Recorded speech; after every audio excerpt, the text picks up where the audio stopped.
बुद्ध, जिन्होंने संपूर्ण मानव जाति को प्रज्ञा अर्थात वैज्ञानिक नजरिया, शील अर्थात आत्मानुशासन, करुणा अर्थात सबके लिए बराबरी और प्यार तथा अहिंसा का संदेश दिया। त्रिपिटक साहित्य, जो बुद्ध के उपदेशों और संदेशों का संग्रह है, उसके एक भाग धम्मपद में बुद्ध कहते हैं कि सभी संस्कृत चीजें अनित्य हैं। यह जब प्रज्ञा से देखता है तब सभी दुखों से निर्वेद को प्राप्त होता है। यही मार्ग चित्त शुद्धि का है। बुद्ध अपने उपदेशों में प्रज्ञा या तार्किकता पर जोर इसलिए देते हैं क्योंकि पारंपरिक धार्मिक मान्यताओं से समाज में अनाचार, हिंसा और विद्वेष की भावनाएं लगातार बढ़ती जा रही थी। भारत रत्न पांडुरंग वामन कांडे धर्मशास्त्र का इतिहास में लिखते हैं, शतपथ ब्राह्मण ने लिखा है कि राजा या ब्राह्मण के अतिथि रूप में रहने पर एक बैल या बकरा काया गया। ऐतरेय ब्राह्मण ने भी राजा या किसी अन्य सामर्थ्यवान के आतिथ्य में बैल या बांझ बंध्या गाय की बलि की बात कही है। याज्ञवल्क्य ने लिखा है कि वेदज्ञ के आतिथ्य के लिए एक बड़ा बैल या बकरा रखा रहता था। भारत रत्न डॉक्टर भीमराव अंबेडकर ने भी उस समय की सामाजिक स्थिति के बारे में विस्तार से लिखा है जिस समय बुद्ध अपना अभियान शुरू कर रहे थे। डॉक्टर अंबेडकर ब्राह्मणों द्वारा किए जा रहे यज्ञों के बारे में लिखते हैं, जीव की बलि चढ़ाए जाने वाला यज्ञ प्रमुख यज्ञ होता था। यह खर्चीला और नृशंस होता था। आर्यों के धर्म में बलि के लिए 5 जीवों का वर्णन है। अंबेडकर आगे लिखते हैं, आमतौर पर बलि के लिए भेंट किए जाने वाले पशु ऐसे होते थे जिनका उपयोग लोग अपने कृषि प्रयोजनों के लिए किया करते थे। उनमें अधिकतर गाय और बैल होते थे। अंबेडकर ने जिस सामाजिक स्थिति के बारे में लिखा है, इस स्थिति का वर्णन बी.डी. कौशाम्बी और डी.एन. झा ने अपने प्राचीन इतिहास की पुस्तकों में भी किया है।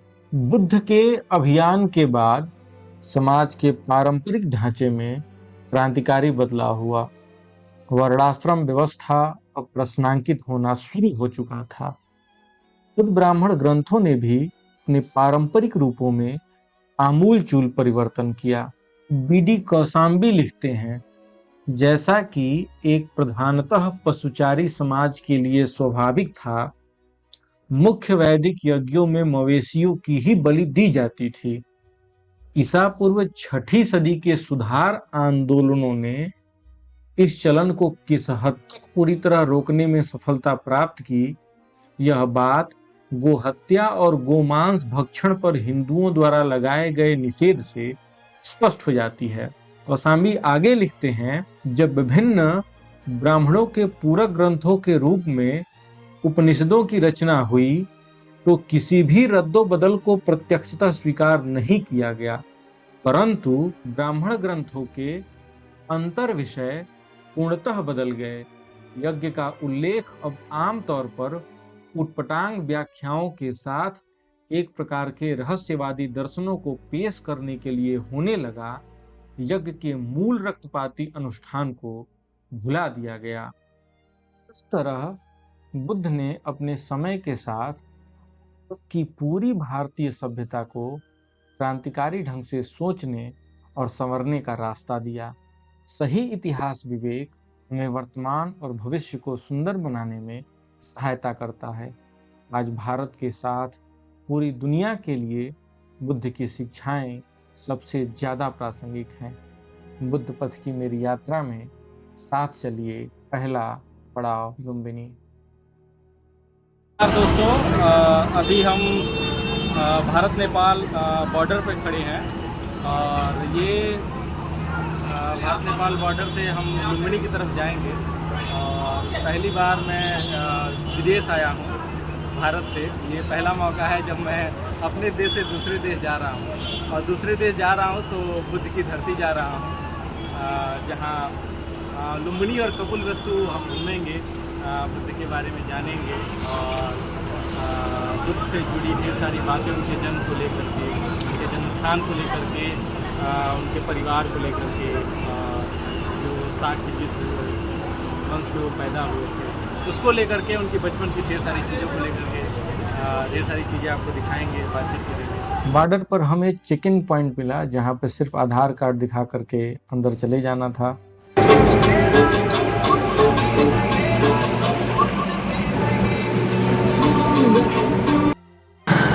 रास्ते में मैंने होटल का पता पूछा तो एक भैया ने बताया कि आगे माया देवी मंदिर है, माया देवी गेट है जो आप देख सकते हैं, ये माया देवी गेट, और उसी के सामने लिटिल बुद्धा होटल है। तो ये लिटिल बुद्धा होटल है और ऊपर लिटिल बुद्धा होटल लिखा हुआ है। अच्छा है, 1250 का रूम है, ठीक अच्छा रूम है। माया देवी मंदिर जाने बाटो, way to Maya Devi temple, बाट राही बटोही, ये बाट और बटोही ये जो शब्द है नेपाली में बाटो यानी रास्ता। फिर यही रास्ता आगे पकड़ने के बाद हम धीरे धीरे माया देवी मंदिर, माया देवी जिन्होंने बुद्ध को जन्म दिया, इन्हीं के नाम से गेट नंबर 5 से आप अंदर जाते हैं तो लुम्बिनी जो बर्थ प्लेस ऑफ बुद्धा है वहां पहुंचते हैं। बेहद शांत सी जगह है लुम्बिनी, बहुत खूबसूरत रास्ते, हरा भरा पर्यावरण, और सबसे पहले रास्ते में ही आगे बढ़ने पर हमें बुद्ध का जो पंचशील का सिद्धांत है जो उन्होंने गृहस्थों को दिया था अपने जीवन के लिए, सबसे पहले वो देखने को मिले।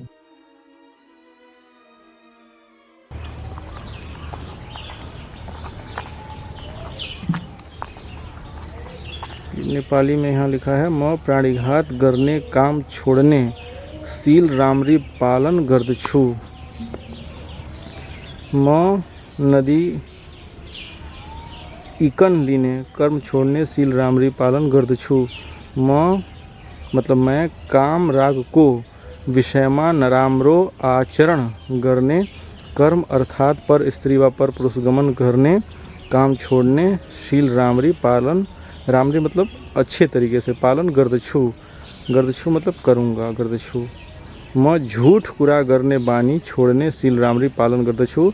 म बेहोश का कारण होने, रक्सी जांड आज लागू पदार्थ सब छोड़ने, शील रामरी पालन गर्दछु। जो बर्थ प्लेस ऑफ बुद्धा है वहाँ पहुँचे। हम लोग माया देवी मंदिर आ चुके हैं और मैं माया देवी मंदिर के ठीक बाहर बैठा हूँ। सामने की तरफ गेट है, आप देख सकते हैं, जहाँ पर एक साइन बोर्ड लगा हुआ है, जूता चप्पल बाहर खोलने के लिए कहा गया है। और फिर वहाँ पे और इस तरफ क्या कहते हैं, इस तरफ से आना है, जहाँ इस तरफ से आना है आपको, जहाँ पे बुद्ध का वो मंदिर दिखाई देगा संभवतः। यहाँ जो आने का, अंदर जाने का टिकट लगता है। अगर आप कैमरा ले आते हैं तो कैमरे का भी ये लोग टिकट लेते हैं। ये 100 रुपये, नेपाली 100 रुपये कैमरे का टिकट लगा, और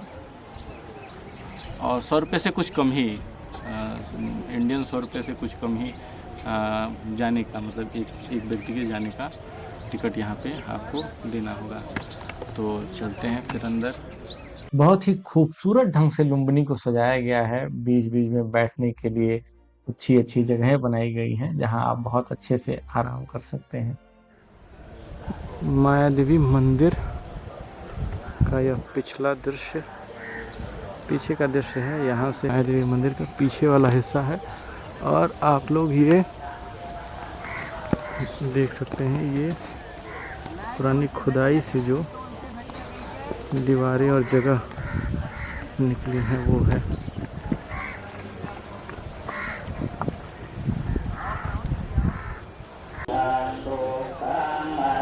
ये है वो जगह, इसमें अंदर कैमरे ले जाने की अनुमति नहीं थी, फ़ोटो शूट करने की अनुमति नहीं थी, इसलिए मैंने आपको नहीं दिखाया। लेकिन वहाँ इसके अंदर वो जगह बताई गई है, the exact birth place of Buddha, इस तरह का करके वहाँ लिखा हुआ है। और बताया गया है कि ये जो है कि जो जगह है एग्जैक्ट बर्थ प्लेस जो है कि यही है। और वहाँ पे एक स्ट्रक्चर है, दीवारें बनाई गई हैं और वहाँ पे उसका समय लिखा हुआ है कि 3rd सेंचुरी AD से 7th सेंचुरी BC के बीच, इस तरह का, मतलब तीसरी शताब्दी ईसा पूर्व से 7वीं शताब्दी ईस्वी तक की, मतलब उस स्ट्रक्चर के बारे में कहा गया है कि वो जो स्ट्रक्चर है। तो बुद्ध के जन्म के बाद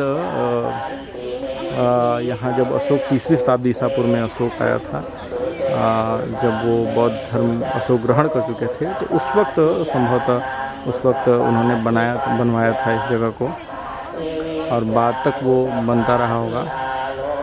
जो बर्थ प्लेस ऑफ बुद्धा है, आप देख पा रहे होंगे, उसके ठीक सामने पुष्करणी तालाब है। ये बुद्धजन जो जा रहे हैं तालाब के बगल में, वो पुष्करणी तालाब के बगल में खड़े होकर के, पुष्करणी तालाब जिसे महामाया तालाब भी कहा जाता है, लुम्बिनी वन में जो तालाब था और साल वृक्ष के नीचे जो डाली पकड़ के बुद्ध का जन्म हुआ था, तो उसको पवित्र मानते हुए यहाँ बुद्धजन प्रार्थना कर रहे हैं।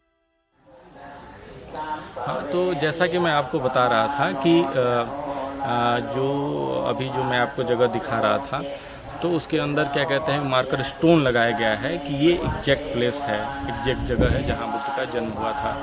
और माया देवी जो कपिल वस्तु से देवदह अपने मायके को जा रही थी, कपिल वस्तु राजधानी थी, और इसी रास्ते लुम्बिनी होते हुए, जहाँ पर एक पवित्र उद्यान था कहा जाता है और जंगल था, जो अभी भी आप देख सकते हैं, तो वहीं पे क्या कहते हैं, साल वृक्ष के नीचे साल वृक्ष की डाल को वो पकड़ करके खड़ी हुई थी। और फिर जो है कि उसी समय बुद्ध का जन्म हुआ, तो उसको यहाँ लगाया गया है, उसको मार्क किया गया है। और फिर उसके बाद तीसरी शताब्दी ईसा पूर्व में, जब अशोक कलिंग युद्ध के बाद बौद्ध धर्म स्वीकार कर लेते हैं, हिंसा का त्याग करते हैं, और तब वो यहाँ आते हैं और यहाँ के स्ट्रक्चर को उन्होंने, ये जो स्ट्रक्चर देख रहे हैं कि मैंने बताया है कि तीसरी शताब्दी ईसा पूर्व से 7वीं शताब्दी तक का स्ट्रक्चर मार्क किया गया है कि ये है। तो क्या कहते हैं कि अशोक ने बनवाया और बाद के राजाओं ने भी बनवाया होगा। तो ये जो स्ट्रक्चर है, अशोक ने यहाँ पर अपना स्तंभ भी लगवाया, अशोक स्तंभ जो हम देखेंगे। और उसके बाद अशोक के बाद मध्यकाल में जब बौद्ध धर्म का धीरे धीरे ह्रास होने लगा, तो काफ़ी समय तक ये स्ट्रक्चर, मैं जो पढ़ रहा था, काफ़ी समय तक ये स्ट्रक्चर जो है कि गुमनाम हो गया था। और फिर उसके बाद 1896 ईस्वी में एक जर्मन पुरातत्वविद, उनका मैं नाम आप लोगों को बता देता हूँ। 1896 में नेपाली पुरातत्वविद खड्गा शमशेर राणा और जर्मन पुरातत्वविद एलायस स्टोन फ्यूहरर ने लुम्बिनी की खोज की। यानी एक लंबे समय तक ये पूरा जो क्या कहते हैं कि जगह है, गुमनामी में गायब, मतलब छुपा रहा। और फिर उसके बाद 1896 में इसकी खोज हुई, और धीरे धीरे फिर क्या कहते हैं कि स्तंभ, ये सारी चीज़ें बाहर आती गई, और यूनेस्को ने इसको विश्व धरोहर स्थल घोषित किया है। यूनेस्को इसका संरक्षण कर रहा है। 1950 और 60 के दशक में इसका पुनर्निर्माण शुरू हुआ, और अभी जो इसका वर्तमान रूप है, 2003 में जो इसके स्ट्रक्चर को ये वर्तमान रूप दिया गया है, जिसमें प्राचीन अवशेषों को संरक्षित करते हुए नई संरचनाएं बनाई गई। मंदिर के गर्भगृह में बुद्ध के जन्मस्थान को चिन्हित करने वाला पत्थर और माया देवी की मूर्ति संरक्षित है। और 1997 में लुम्बिनी को यूनेस्को ने विश्व धरोहर स्थल घोषित किया है। तो ये है। अब थोड़ा सा माया देवी के बारे में भी बातचीत करते हैं कि माया देवी कौन थी, क्योंकि उनका ये मंदिर है, और उनको क्या कहते हैं कि अलग अलग रूपों में हिंदू भी उनको एक अलग रूप में पूजते हैं, और उनकी हिंदू समाज में भी काफ़ी मान्यता है। दोस्तों, जैसा कि मैं आपको बता रहा था कि महामाया क्या कहते हैं कि देवदह जो जगह है, जो अपने मायके जा रही थी, तो वही देवदह की वो रहने वाली थी, और उनके पिता का नाम अंजन था और उनकी माता का नाम सुलक्षणा था। जो अंजन थे वो कोली जाति के थे, और शुद्धोधन से महामाया की शादी हुई और फिर उसके बाद बुद्ध का जन्म हुआ जब यहाँ से वो जा रहे थे। और बुद्ध के जन्म के 7वें दिन ही महामाया का देहांत हो गया था। 7वें दिन में उनका देहांत हो गया था और उन्होंने बुद्ध को फिर महाप्रजापति गौतमी को सौंप दिया था कि और बुद्ध का लालन पालन क्या कहते हैं कि महाप्रजापति गौतमी जो उनकी बहन थी और बुद्ध की मौसी थी उन्होंने किया था। तो पुष्करणी तालाब और बर्थ प्लेस ऑफ बुद्धा माता स्टोन देखने के बाद हम आगे अशोका ज्योति और फिर अशोक स्तंभ देखने के लिए बढ़े। धम्म पद में बुद्ध कहते हैं, दूसरे को दुख देकर जो अपने लिए सुख चाहता है, वैर के संसर्ग में पड़कर वह वैर से नहीं छूटता। Flame of hope, one earth, one humankind, one flame. Ashoka Jyoti हम आ चुके हैं। आप जब लुम्बिनी आते हैं तो एक चीज देखते हैं कि पूरी दुनिया से लोग जो है कि बुद्ध का जन्म स्थान देखने आए हैं। ये बुद्ध के संदेश की ताकत है। अशोका ज्योति देखने के बाद हम लोग आगे अशोक स्तंभ देखने गए। 3री शताब्दी ईसा पूर्व में अशोक लुम्बिनी आए थे और उन्होंने एक अपना स्तंभ king Priyadarshi Ashoka the beloved of the gods in the 20th year of his reign as a rising himself made a royal visit. Sakyamuni Buddha was born here, therefore the birth spot marker stone was worshipped and a stone pillar was erected. The Lord having been born here, the tax of Lumbini village was reduced to the 8 part only. और फिर इसके आगे इसमें जो है कि क्या कहते हैं, इसकी लिपि तो देवनागरी ही है लेकिन नेपाली भाषा में लिखा गया है कि देवता हरुका प्रियदर्शी अशोक राजा राज्यकाल को 20 वर्ष में आफे आवनु भये यहाँ शाक्य मुनि बुद्ध को जन्म भयो कोले बुद्ध जन्म संकेतक शिला माँ पूजा गरी यो शिला स्तंभ स्थापना गर्नु भयो। यहाँ भगवान को जन्म भयो कोले लुम्बिनी गांव को, लुम्बिनी गांव जो लुम्बिनी गांव था, लुम्बिनी गांव को बलि कर, बलि यहाँ पर कर, बलि को यहाँ कर से मेंशन किया गया है, बलि कर घटाई 8 भाग मात्र कायम गर्नु भयो। तो अशोक जब आए थे तो उन्होंने यहाँ पर ये स्तंभ लगवाया था और यहाँ पे ये ब्राह्मी लिपि में कुछ लिखा गया है। और ये उन्होंने जब 3री शताब्दी में यहाँ पर आए तो 3री शताब्दी ईसा पूर्व में जब यहाँ पर आए तो उन्होंने ये अशोक स्तंभ लगवाया और जिसको यहाँ पर लिखा गया है। और यहाँ की जो लुम्बिनी गांव था उसके कर को उन्होंने घटाया, ये गांव को बलि यानी कि कर घटाई 8 भाग मात्र कायम गर्नु भयो। अशोक स्तंभ देखने के बाद हम विश्व शांति द्वीप देखने आगे बढ़े। विश्व शांति द्वीप संयुक्त राष्ट्र संघ ने लुम्बिनी को भेजा है। बाबा साहब भीमराव अंबेडकर कहते हैं, यदि नई दुनिया पुरानी दुनिया से भिन्न है तो नई दुनिया को पुरानी दुनिया से अधिक धर्म की आवश्यकता है और वह धर्म बौद्ध धर्म ही हो सकता है। November 1 November 1986 by them his royal highness prince Gyanendra Bir Bikram Shahdev to commemorate the International Year of Peace. The flame was bought from United Nations, New York, USA to integrate peace and harmony among the global community.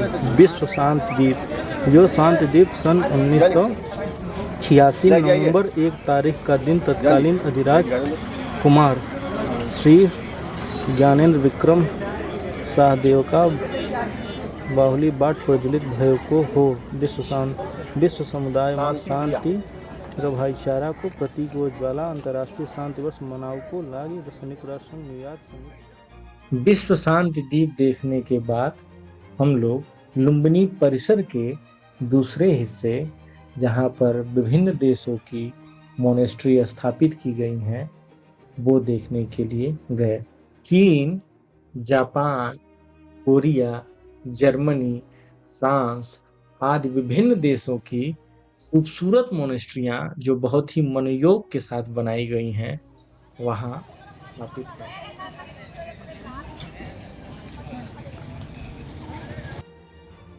रास्ते में ये खूबसूरत पुल जिसे बच्चे नहा रहे थे देखने को मिला।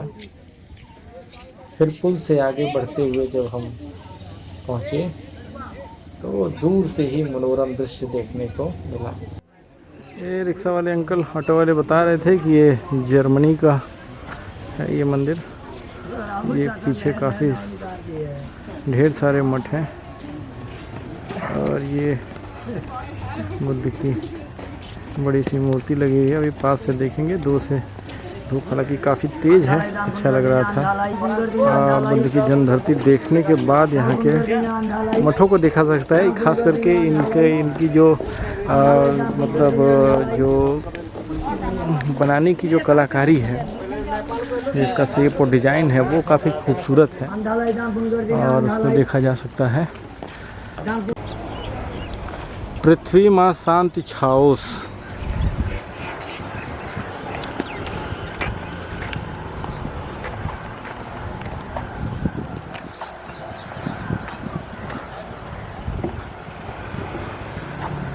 बुद्धा, आसमान, बुद्धयुक्त आसमान।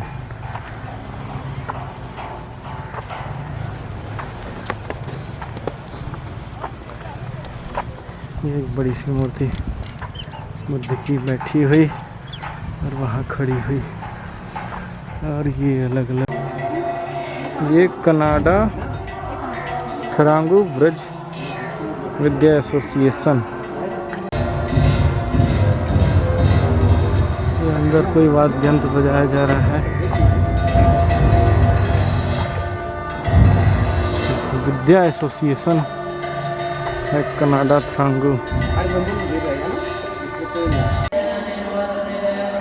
कनाडा थरांगू ब्रज Vidya association monastery Lumbini Nepal. Inauguration और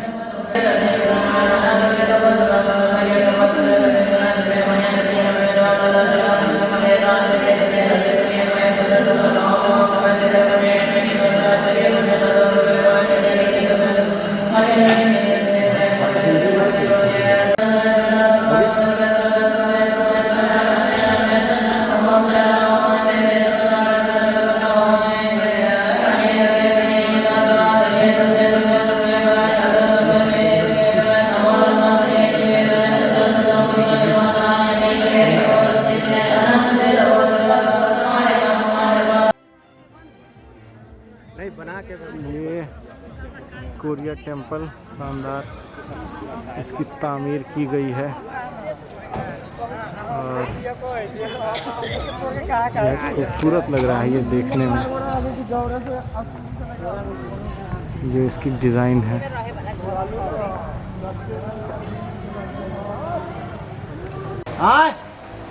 नेपाल वज्रयान महाविहार।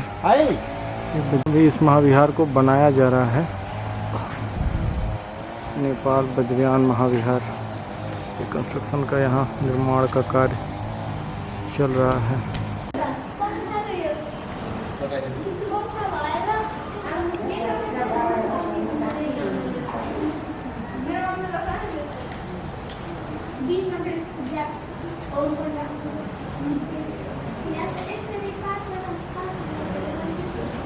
यहाँ के मंदिरों की जो खासियत है, एक ये शेप वो हर जगह दिखाई दे रहा है। तुंग का गया लोटस स्तूपा, ये है खूबसूरत सा इसको बनाया हुआ है।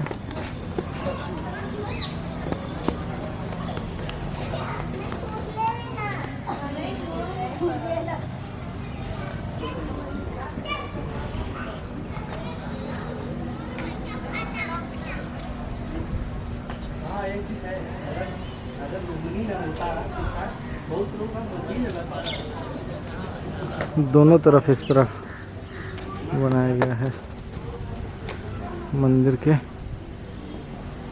ये जर्मन मठ जो है कि जर्मन मोनेस्ट्री है, जर्मन मठ है। दीवारों पर अच्छी चित्रकारी की गई है और इसका बाहर से भी स्ट्रक्चर काफ़ी खूबसूरत है।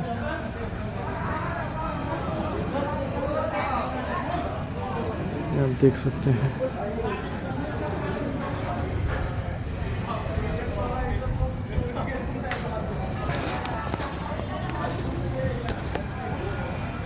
ये बनाया गया है खूबसूरत सा।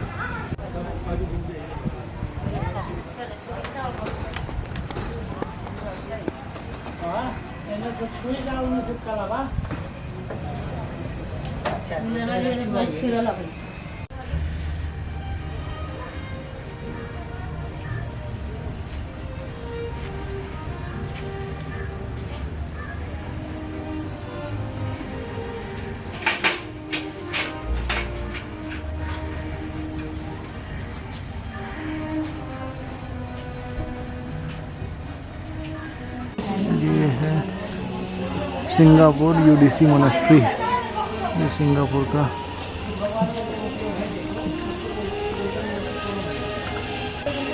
ये वर्कर भाई लोग बता रहे हैं और ऑटो वाले भी अंकल बता रहे हैं कि ये इंडिया की मोनेस्ट्री, इंडिया का ये जो मठ है वो निर्माणाधीन है और बन रहा है। मैं पढ़ भी रहा था कि हाल फिलहाल में कोई वो साइन हुआ है भारत और नेपाल सरकार के बीच और उसके तहत ये देखिए अभी निर्माणाधीन है इंडिया की मोनेस्ट्री। और हो सकता है कि आप अगली यात्रा पे आएँ या फिर मैं कभी अगली यात्रा पे आऊँ तो ये बन करके तैयार हो गया रहे।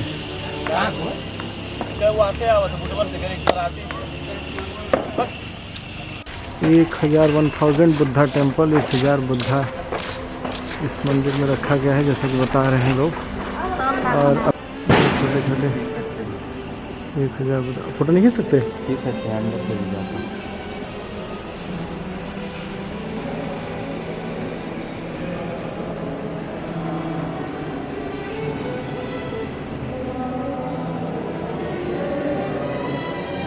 बुद्धा वाला मंदिर है जी।